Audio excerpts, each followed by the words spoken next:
Ang grasya sa Ginoo naghulat alang sa katawahan sa Ginoo. Makaila ka sa grasya sa Ginoo, musamot kag kaduol sa iyang presensya.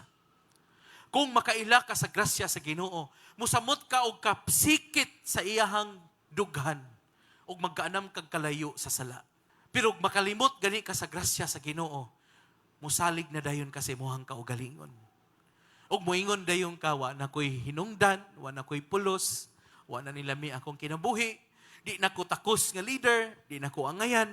Nganuman, gina-base nimo ang imong covenant sa imong perfect nga performance. But sulti pa sa pulong sa Ginoo, God is faithful. Gikan pa sa Old Testament, hangtod sa New Testament.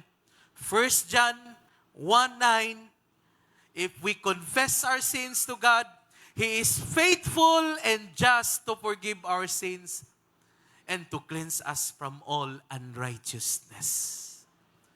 God keeps promises despite human weakness.